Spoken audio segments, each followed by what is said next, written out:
Missionary Baptist Church for our weekly Sunday school lesson presentation, live stream on YouTube and Facebook. We want to thank our media ministry team, Reverend Henderson and Sister Fletcher, for seeing to it that we get a chance to have you view and tune in. This week's lesson is the 73rd since we've been doing this since early 2020. It's the 11th for the fall quarter of this year. The subject for this week is Korah rebellion. The Bible text which this subject is taken from is the book of Numbers, chapter 16, the first 14 verses. And of course, I'm using the Adult Bible Expositor, and with all due respects to our current superintendent of Sunday school, Sister Carolyn Robinson Brooks, and our superintendent emeritus, Brother William Baskin. The theme for the book of Numbers is Wilderness Wanderings. And the theme for November 7th through the 28th, the Sunday after Thanksgiving, is taking God seriously. So often we do not take God seriously. I've been guilty of it, and sometimes I'm guilty of it now, not taking God very seriously. And it's been a problem since Adam and Eve in the Garden of Eden. And this lesson is designed to help us see ourselves and hear what God is saying to us in the 21st century. The theme for the quarter is faith on trial. Our faith in God through Christ is always being tested. And not only throughout the year, throughout our lifetime, but each day, each hour. The golden text is taken from Deuteronomy, the 11th chapter, verse 11. And let me read that aloud. Therefore, thou shalt love the Lord thy God, and keep his charge, and his statutes, and his judgments, and his commandments always. In short, we are supposed to do these as best as we can always. Of course, this is why Jesus Christ came into the world, to help us make up the areas where we fail or we fall, because we are not capable of keeping God's statutes and laws 100%.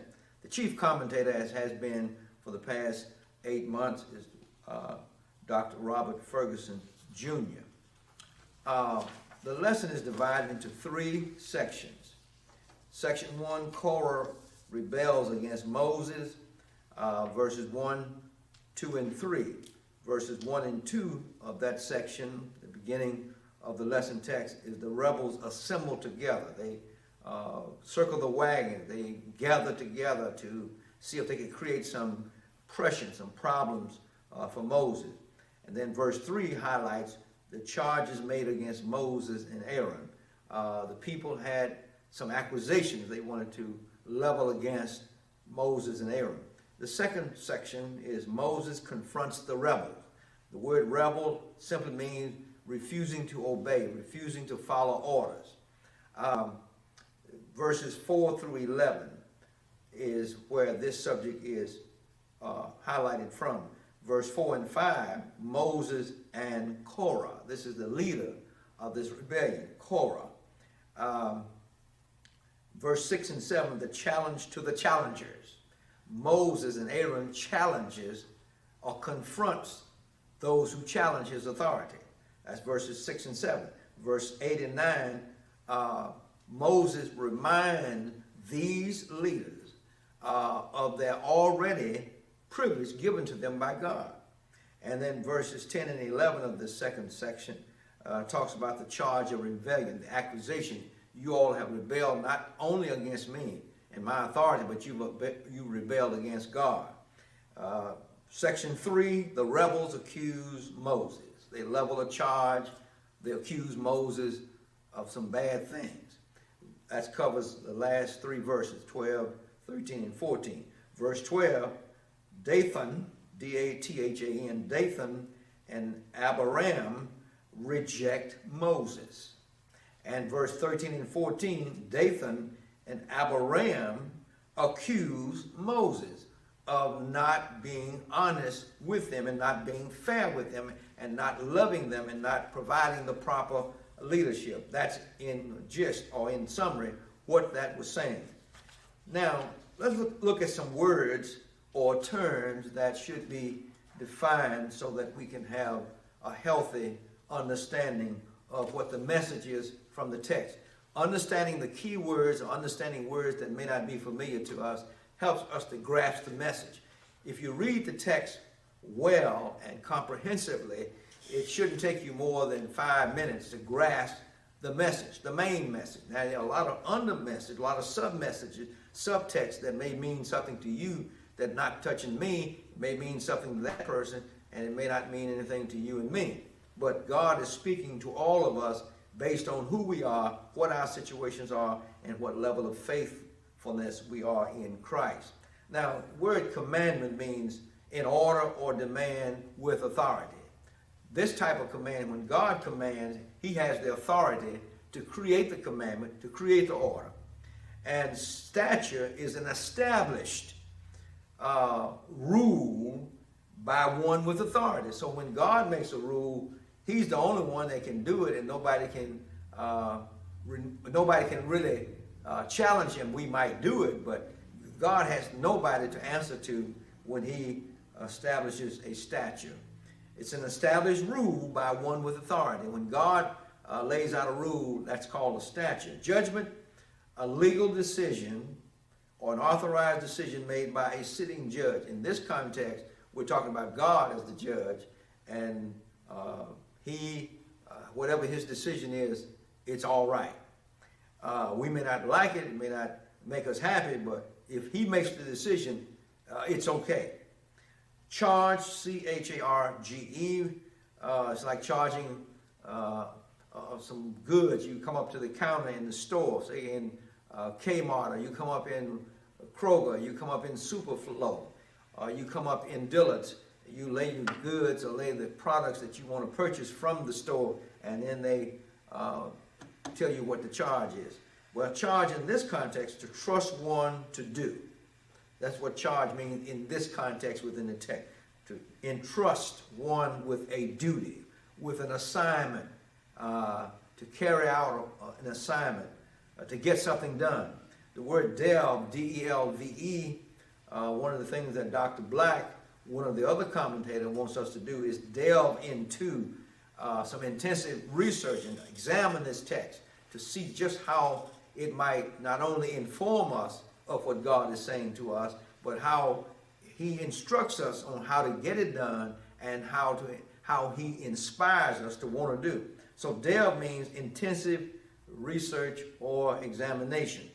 Discern, D-I-S-C-E-R-N, is to be able to distinguish clearly between two situations or two options or two alternatives or two people, or what is godly and what is not godly, what is right and what is wrong, what is clean and what is dirty. So to be able to distinguish clearly, to reason, that's something the human has over any other animal. We have characteristics of the animal, but we have something they do not have. We can think and we can reason.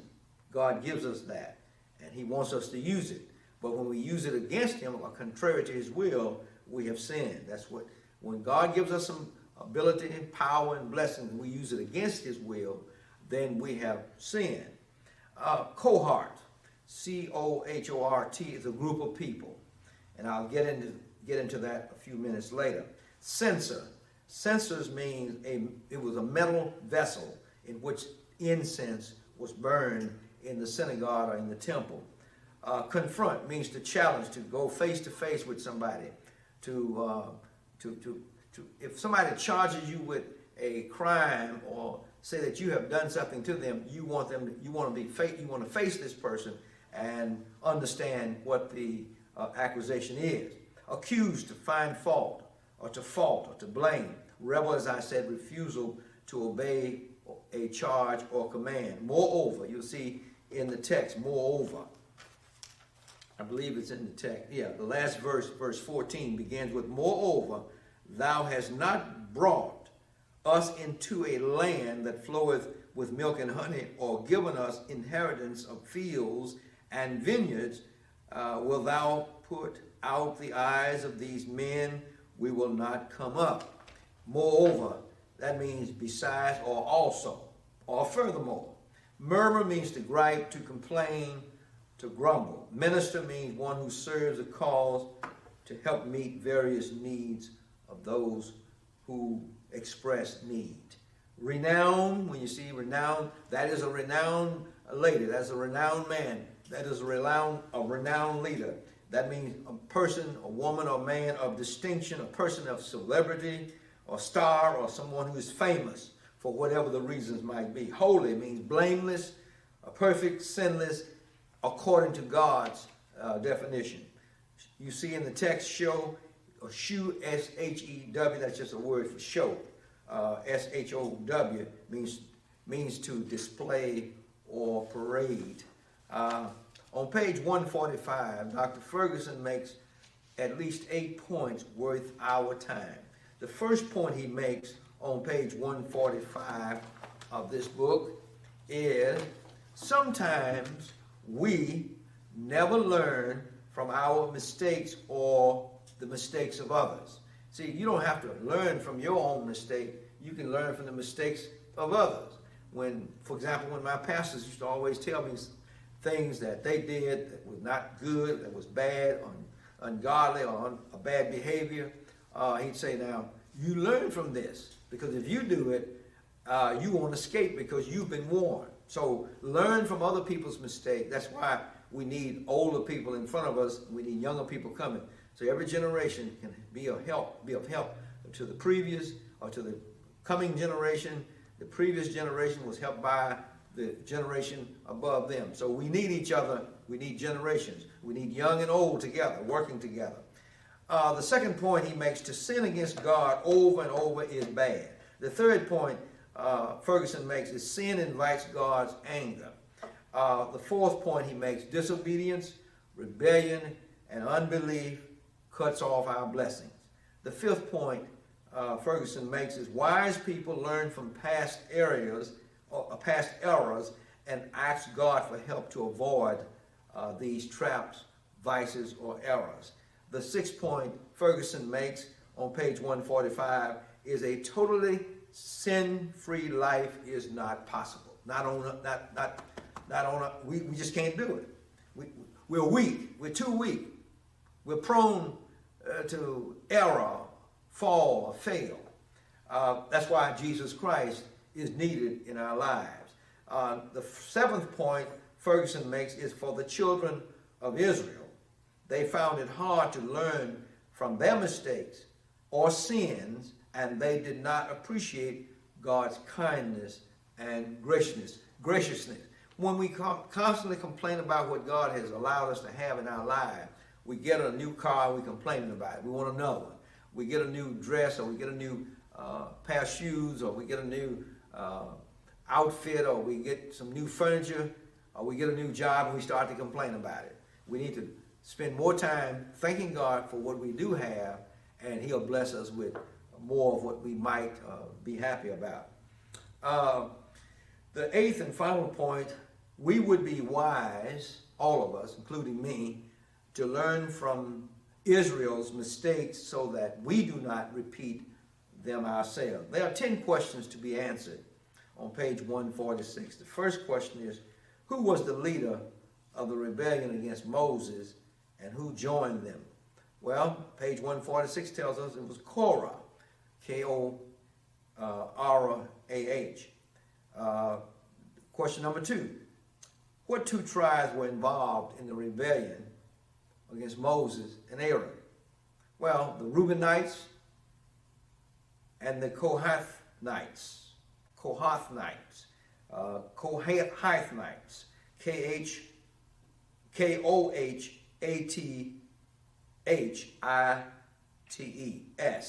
page 146. The third question, why did the rebels accuse Moses? What did the rebels accuse Moses and Aaron of doing? Short answer, they accused Aaron and Moses of going too far in exerting their power over the people. Page 146. Now, question number 4. Why did Moses fall on his face when they made the charge against him? Well, this was not a position of weakness or surrender, but of grief and mourning. When someone would tear off their clothes or fall on their face, that was a symbol of grief, hurt, pain, and mourning. But what was the grief and the mourning for?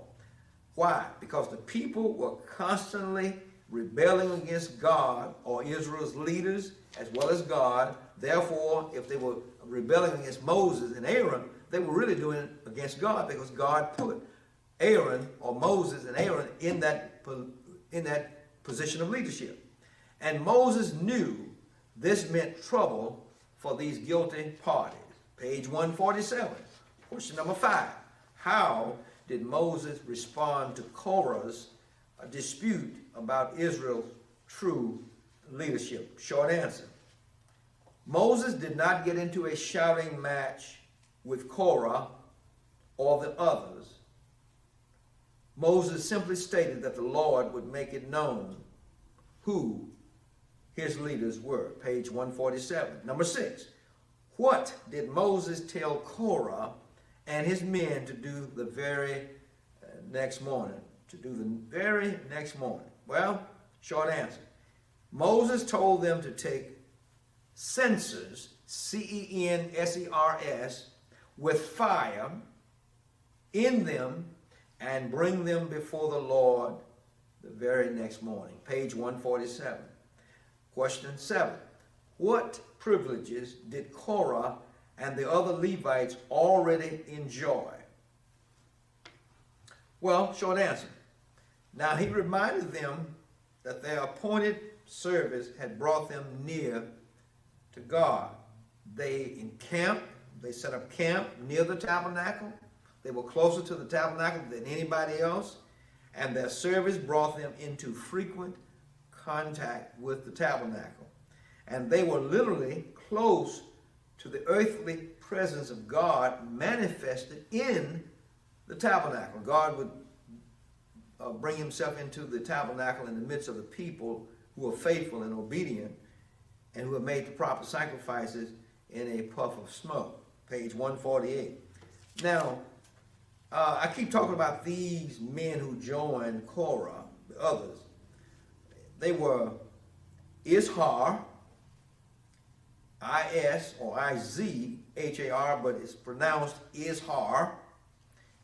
Let me turn to the text and tell you where I'm taking this from. These people were listed in verse 1, the very first verse.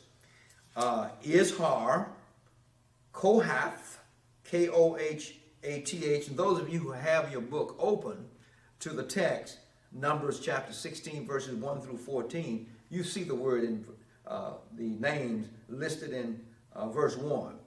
Dathan, D-A-T-H-A-N, Abiram, A-B-I-R-A-M, Abiram, and then Elam, E-L-I-A-B, Elam, and then name called On, O-N, On, who was the son of Pethlon, P-E-L-E-T-H. Now, we have that lesson done. Now, we're on number 7. Well, I've already covered that. Number 8. What, and look, that's on page 148 in the book. So if you want to check it and get a closer view and study it more closely. Number 8. What did the Levites have against Aaron, and what role were they seeking? Short answer. The Levites, one of the tribes of Israel, one of the 12 tribes, apparently were upset that Aaron had been chosen from among all the Levites, one of the 12 tribes of Israel, to be the high priest, and that only his sons and future descendants, like grandchildren, great-grandsons, great-great-grandson, could serve as priests in the culture. Page 149. Number 9. Why was Dathan and Abiram's description of Egypt a direct insult to God? Short answer. They asserted that Moses had led them out of a land flowing with milk and honey. Now these people, in particular, Dathan and Abiram, described Egypt as a place that was full of goodness. They were happy there, which they were lying. They had cried for deliverance and God had delivered them, and now they're saying, we would be better off back there. So they asserted that Moses had led them out of a land rich, flowing like milk and honey, which was exactly how God had described the promised land, Canaan. And their use of this phrase, of this language, to describe a place they had been delivered from. You know, I'm living down in an alley, in a slum, where roaches sleep on my kitchen table, where dogs walk in when they get ready, shooting goes on all night, and God has delivered me to a place where there are no gunshots, there are no rats, there are no termites, and then I'm belly aching because it's not coming fast enough or like I wanted to come. So the use of the phrase described the place they had been delivered from was a deliberate insult, slap in the face to God. Not only was it a challenge to Aaron and Moses, but it was a slap in the face to God. Page 149. Question 10. Of what did Dathan and Abiram first accuse Moses? Short answer. They accused Moses of making himself a prince, a special leader over the people of Israel. The complaint was that Moses glorified in his authority and superior position. It could not have been further from the truth. A few notes or a few quotes and high points worth mentioning. I misspelled that word. I put the T where the H should be. A few quotes and high notes and high points worth my mentioning, worth our consideration, and worth our prayerful thought. On page 150, Dr. Black stressed that we should be aware of three major points involving this lesson text, these first 14 verses of the 16th chapter of the book of Numbers. Well, first, he said that we are, all of us in this 21st century, to all of the Sunday school teachers, whether you're at Whitestone or you're at Bethlehem or Bloomfield or Mount Zion or Christ Missionary, New Salem or Greater New Salem, Olivet or First Baptist or Golden Leaf, Macedonia, St. Peter, St. Paul, it doesn't matter. We are to do some intensive study of the depths of sinful propensity, meaning why are we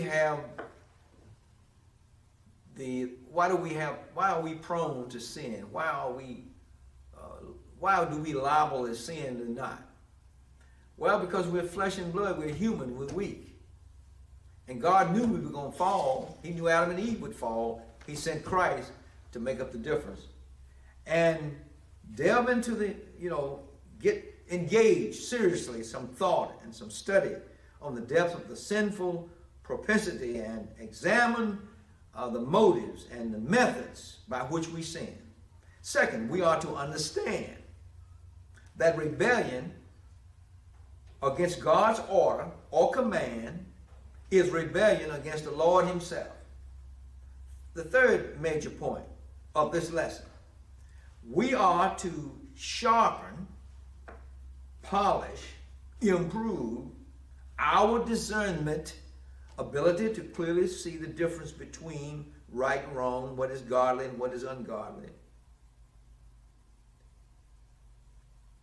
Sharpen our spirit of discernment in having the ability to recognize and be able to combat the spirit of rebellion against God and his kingdom, so that our lives demonstrate a consistent desire to follow and obey God. The goal is to obey God. The goal is to understand what he's saying to us.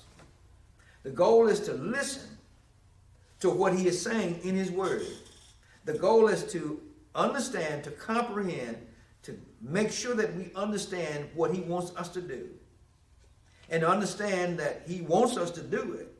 And he's going to give us the strength to do it if we have the faith and the trust in him to help us to get through whatever we need to get through. Because all of us, see, no human has a patent on trouble, sin, and problems and issues.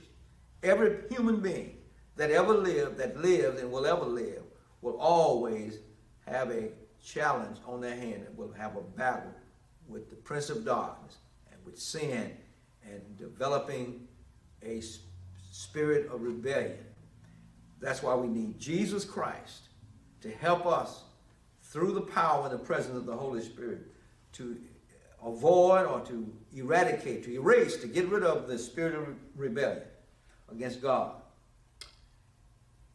Staying true to, here's a quote on page 147, staying true to his typical behavior, that is Moses. When Moses' authority was threatened, Moses would respond like this. He would not defend himself, but he appealed to the Almighty God. Page 147. On page 149, all of these so-called challengers, I've named them, Korah, Izhar, Kohath, Dathan, Abiram, Elam, On, all of these challenges, these were challenges against Moses and Aaron. They were unhappy people. When people are unhappy, they always find fault of anybody else around them. If children are unhappy, they are unhappy with the parents because they're unhappy. The children are unhappy, so they bring misery on the parents. If the parents are unhappy, they bring misery on the children. If the people in general in the congregation are unhappy, they try to make the pastor the problem. And sometimes the pastor, if he's unhappy, he tries to make the people the problem. Satan has his way of keeping people puzzled, keeping things fuzzy and foggy.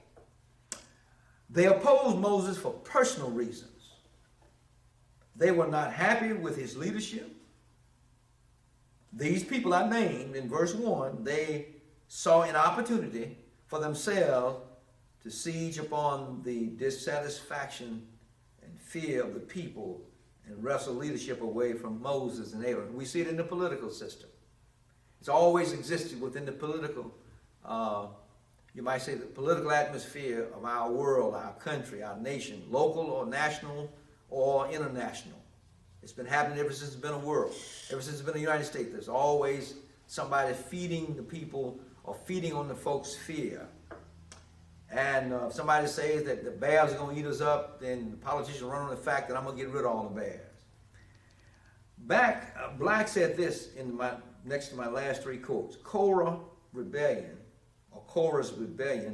happened in a way that many rebellions have historically occurred, and I've already touched on this, but I'm going to quote what Black said.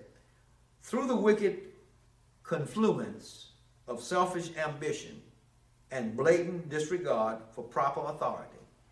People don't respect, people just run them down the street, they speed, they don't respect the law, they don't respect the stop signs, the traffic lights, they don't respect other drivers' rights, they just run and fly, they run across service station lot so they don't have to stop at the light.